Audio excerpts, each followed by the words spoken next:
नमस्कार। Waste India news से रामेंद्रपाल सिंह। आज हम कुछ समाचारों के अलावा कुछ अलग हट करके हम एक विषय पर बात कर रहे हैं, जो कि आम तौर पे समाचार पत्रों में हाईलाइट हो रहा है, चैनलों में, टीवी चैनलों में भी हाईलाइट हो रहा है। और वो विषय है हमारा आज का धार्मिक आस्थाओं पर कुठाराघात। आप देख रहे होंगे कि हमारा हिंदू धर्म इतना मजबूत है कि आज भी बहुत से क्रियाकलाप जो हमारे हो रहे हैं वो परोपकार की खातिर हो रहे हैं।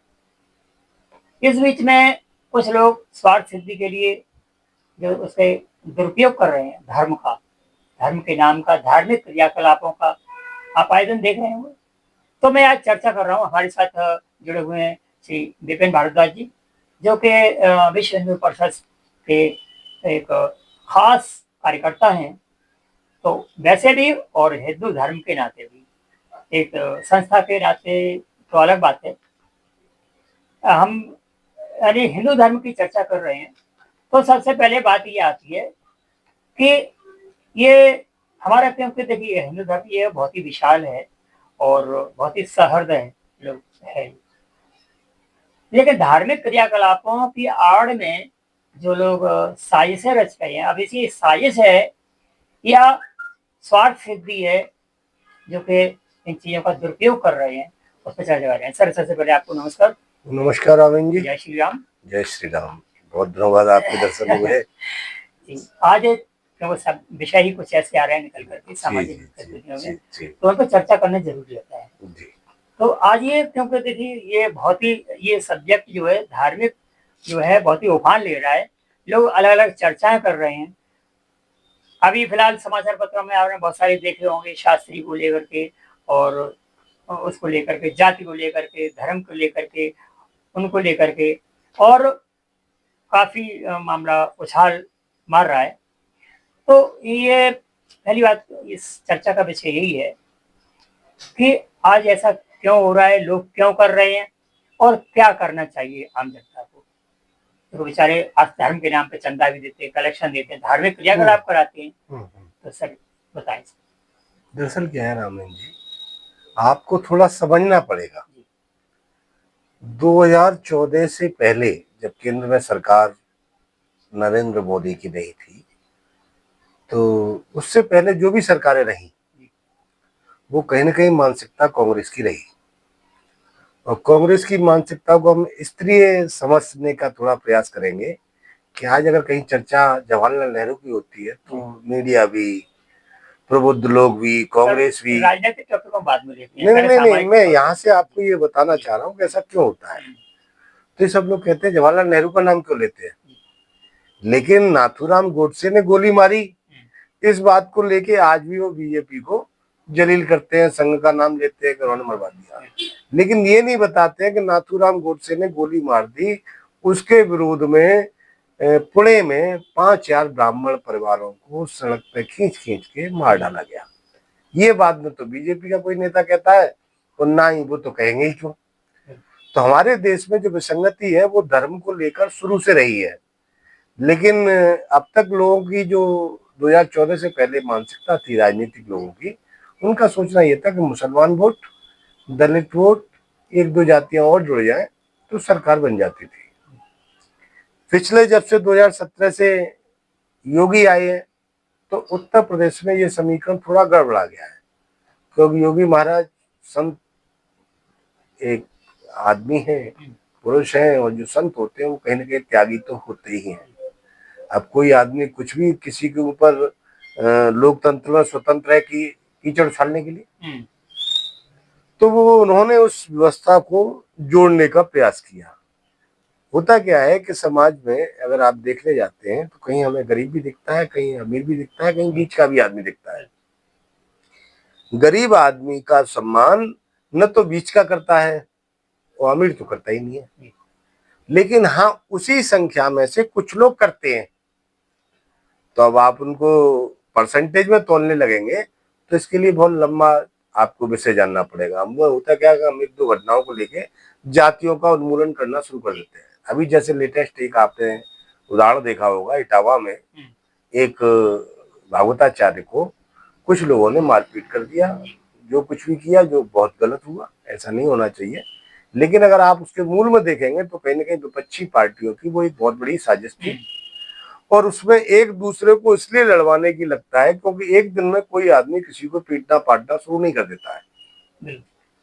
अगर कहीं ना कहीं पहले से जानते होंगे या दोनों को इस तरह से मोल्ड किया गया होगा कि तुम ऐसा करना, हम मीडिया में हाईलाइट करेंगे और समाज में एक विद्रोह पैदा हो जाएगा, आपस में समाज लड़ना लगेगा, तो हमारा उद्देश्य पूरा हो जाएगा। कि बहुत सारे टॉपिक्स आजकल ऐसे आ रहे हैं उनको राजनीतिक रूप दे करके और तो ये उसको धर्म की लपेट में ये राजनीतिक ही है। यादव समाज के आपको याद होगा कि साल भर पहले एक मंगेश यादव करके वो था लुटेरा डकैत जिसे कुछ भी कहिए, वो एनकाउंटर मारा गया था।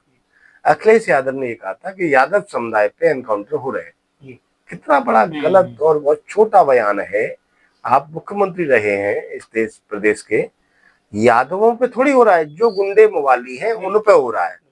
उनकी जाति कुछ भी हो सकती है, उसको लेके अगर आप चिंतन करने लगेंगे तो मुसलमानों का नाम लाते ही तो आप क्यों कहने लगते हैं कि वो तो इसकी कोई जाति नहीं होती है, क्योंकि 80% मुसलमान उसमें क्रिमिनल नजर आते हैं, इसलिए मुसलमानों के बारे में लोग चर्चा करते हैं, अन्यथा चर्चा करने का विषय नहीं है। अभी आप देखिए लखनऊ के अंदर पिछले 10 दिन के अंदर ही आपको मालूम होगा, एक न्यूज निकली थी कि एक मौलाना साहब थाने के 100 मीटर दूर हथियारों का जखीरा के साथ पकड़े गए, यानी वो धंधा करते होंगे, वरना जखीरा अचानक थोड़ी आ गया, अभी कोई इलेक्शन में नहीं है तो गोली चलवानी होगी ना, लेकिन उनका ये बिजनेस था और वो फल फूल रहा था, क्योंकि कहीं ना कहीं प्रोडक्शन उसको हाई कमान से मिलता होगा।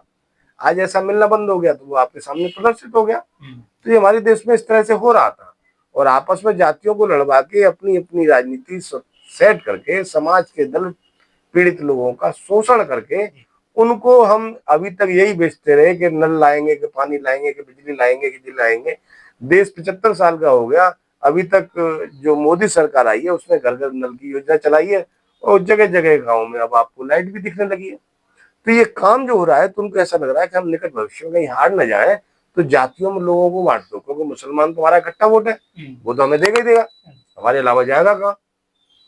अब जातियों में जो विघटन कर देंगे तो वो और प्लस हो जाएगा तो हम जीत जाएंगे। आपने देखा होगा 2022 का इलेक्शन, अखिलेश यादव को 110 सीटें मिली थी, उससे पहले 44 या 45 थी 17 में।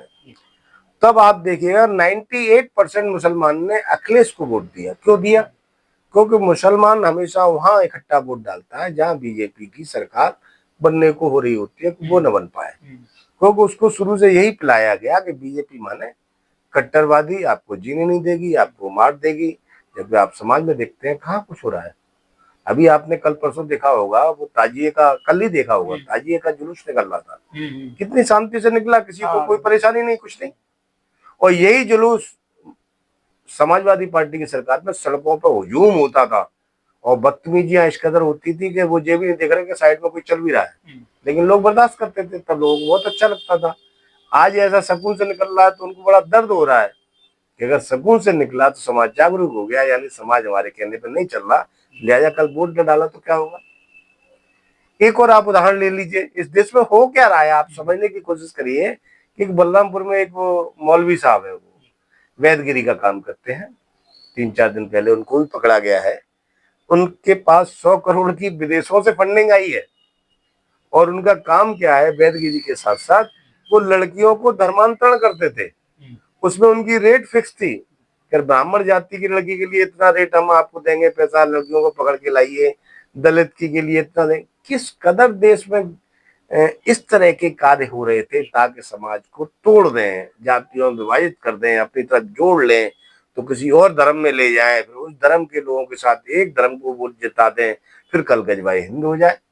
अभी 2 दिन पहले बिहार में आपने बागेश्वर सरकार आए थे, उनका शब्द बहुत अच्छा है, योगी जी ने भी कहा था कि बटोगे तो कटोगे, तो बटोगे कटोगे जातियों में नहीं, जाति तो हमारी बनाई हुई है। आप बताइए किस जाति के लोग आपस में कहीं गली कूचे लड़ते दिख रहे हैं? कहीं नहीं दिख रहे। नेताओं को दिख रहे हैं, नेताओं को इसलिए दिख रहे हैं कि ऐसा गुमराह नहीं करेंगे तो लोगों की नजर में ऐसा नहीं चल पाएगा। ये है सर, ये बात सही है। हमारी भारत की जनता भोली वाली है, वो उसकी याद को बहुत जल्दी भुला दिया जाता है। जो उसके साथ अत्याचार होते हैं वो होते हैं, और क्या आप क्या समझते हैं कि ये जनता ठगी जाती है, लूटी जाती है, फिर भी बातों में आ जाते हैं कि नहीं सब वोट उसको देना है क्या कि हमारे देश में साक्षरता का बड़ा अभाव रहा, और मजबूरियां भी है कुछ, और जब गरीबी। साक्षरता, हाँ वही मैं कह रहा हूँ, जब साक्षर लोग नहीं होंगे तो पढ़े लिखे लोगों को आजकल आदमी झाड़ू लगाने के लिए रखता है, जो बिना पढ़े लिखे लोग होते हैं। उसमें किसी भी जाति का हो सकता है, दलित का मायने हाँ, वो दलित जाति कोई छोटी जाति वाला व्यक्ति दलित नहीं होता है। दलित का मायने जो उस तरह के कार्य में किसी भी जाति का व्यक्ति कर रहा हो उसकी वैल्यू उसी स्वरूप में होगी। क्योंकि गरीबों को, जो बिना पढ़े लिखे लोग हैं, उनको कुछ नहीं आता है तो लोग उनका शोषण करना शुरू कर देते हैं, दबे कुचले दबे कुचले उन्हें, जिसे हम जिस जातियों में कहते हैं। मैं समाज में ये कहता हूँ कि किसी भी जाति वर्ग के वो हो सकते हैं। क्या आप देख रहे हैं कि क्या किसी छोटी जाति के व्यक्ति का डीएम एसपी नहीं है? उनका सम्मान नहीं करते हैं लोग क्या? तो क्या वो लोग मूर्ख हैं या वो गिने चुने हैं? सब लोग सभी का सम्मान करते हैं। कहीं विसंगति होगी, किसी को दूल्हे से घोड़ी से उतार दिया जाता होगा, लेकिन कभी होता होगा, आज उसमें भी कुछ कमी आ रही है क्योंकि समाज इस तरह की बातों पर सब जाग गया है। हर एक आदमी हर आदमी का सम्मान करना चाहता है। भाई आपको ऐसा क्यों लगता है? लेकिन ये मुस्लिम कम्युनिटी के द्वारा विद्वेष की ही भावना निकल के आती है। आप ये देखिए कि वो लड़कियों को, वो भी हिंदू लड़कियों को, भाई तुम्हें जब लड़कियों को ही धर्मांतरण करना है तो आप ऐसी रेट लिस्ट क्यों लगा रहे हैं? यानी आप जानबूझ के ऐसा बिजनेस कर रहे हैं ताकि उसको ट्रांसफर करें, तभी आपको विदेशों से पैसा आ गया।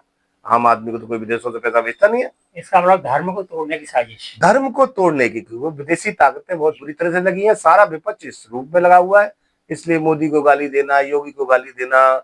वो अभी आप देख रहे थे कल तेज प्रताप यादव मीडिया को गाली दे रहे थे। तो ये बौखला गए हैं ये सब लोग। देखो क्या होता है, अभी वोट बैंक का भी एक वो चला रहा है। करके बात ये आ रही है कि मतलब अब आम जनता को क्या करना चाहिए? आम जनता जागरूक होकर बखूबी देख रही है, उनको बहुत अच्छे रिजल्ट देगी। आप देखिएगा वो थोड़े हमारे बीजेपी के नेता जाने क्यों कमजोर हो जाते हैं, उनकी याददाश्त क्यों कमजोर है, वो अपने विषय को रख भी नहीं पाते हैं। सारा ठेका या तो योगी ने ले रखा है या मोदी जी ने ले रखा है। बाकी तो नेता आते हैं वो जवाब भी नहीं दे पाते हैं। चलिए अगला चुनाव भी आ रहा है और काफी धार्मिक कार्य भी हमारे अब होने जा रहे हैं, क्योंकि अब रक्षाबंधन आ रहा है। नहीं, समाज अपनी गति से चलता रहेगा। ऐसे कुछ कहने से समाज में कोई गिरावट नहीं आने वाली, और उसकी जिम्मेदारी हम सब लोगों को संभालनी पड़ेगी, क्योंकि राष्ट्र का चिंतन किसी एक व्यक्ति का चिंतन नहीं, सभी मानव जाति के व्यक्ति का चिंतन है। उसकी रक्षा, अगर आपकी बात से अभिप्राय निकाला जाए तो ये है कि जनता को सजग बनना चाहिए, शिक्षित बनना चाहिए, समझदार बनना चाहिए। आप अगर जनता सजग और शिक्षित नहीं होती तो टावा वाले कांड में आपने देखा था एक अहीर रेजिमेंट बना था, मैंने तो नहीं कहीं सुना, लेकिन वो घटना हुई तो मेरठ से चल के गगन यादव करके उसके संरक्षण में अहीर रेजिमेंट आया। ये क्या था? उपद्रव करना था समाज में। लेकिन जनता जागरूक थी, उनके कहने में जो कुछ भी लोग आए, उनके बच्चों को आज पुलिस परेशान कर रही है। मुझे भी दुख है, नहीं होना चाहिए, लेकिन क्या करें, समाज में ऐसा है। ये बहुत अच्छी बात है, जैसा कि आपने बहुत अच्छी बातें कही। दर्शकों, कुछ भी हो, लोग अपने अपने हिसाब से हर चीज का इस्तेमाल करते हैं। हमारे पास गाड़ी है तो तरीके से, साइकिल है तो तरीके से, या 4 पहिए की गाड़ी है तो अलग तरीके से। लेकिन अब ये देखना आपको खतरा कहाँ पर है, सोचना है, समझना है। शिक्षित बनिए, समझदार बनिए और हर घटना को अपने आईक्यू से तौलिए कि कहाँ तक सही है, कहाँ तक गलत है, और इसमें नुकसान कितने लोगों का है। देश का एक व्यक्ति का है, हजारों लाखों करोड़ों लोगों का नुकसान है, या हमारे देश को क्षति पहुंच सकती है। तो ऐसे सब्जेक्ट को बड़ा सोच समझ करके और विचार विमर्श करके आगे कदम रखना चाहिए। समाज विरोधी घटना से बचना चाहिए और आपस की समझदारी से उसको निपटाना चाहिए। बहुत अच्छी बात है। आगे राजनीतिक गतिविधियां भी होने जा रही हैं, धार्मिक गतिविधियां भी हैं, सारी चीजें हैं। तो आप सजग बनिए, शिक्षित बनिए और समझदार बनिए, और मेल जोल और ये तो भाईचारे की भावना जरूरी है। बहुत बहुत अच्छा लगा आज श्री विपिन जी से मिलकर के इस सब्जेक्ट पर चर्चा की। और आपके पास भी अगर कोई विचार है तो हमें भेजिए, इससे क्या हो सकता है। धार्मिक ये जो मतभेद है धार्मिक जो क्रियाकलापों पर कुठाराघात है, ये कैसे कम हो सकता है और असलियत में क्या है, ये ऐसी गतिविधियां क्यों होती हैं, राजनीतिक रूप लेकर के क्यों उसको नुकसान पहुंचाने की कोशिश की जा रही है, ये सारी बातों को लेकर के हम फिर जुड़ेंगे, आपके सामने आएंगे। और हमारे विपिन जी भी समय समय पर आते हैं, लेकिन इनके विचार हम लोग लेते हैं, हमारे लिए बहुत सदुपयोगी होते हैं, हमारे समाज के लिए, हमारे देश के लिए और हमारी जनता के लिए। आप भी जुड़िए और आप भी मंथन करिए। धन्यवाद।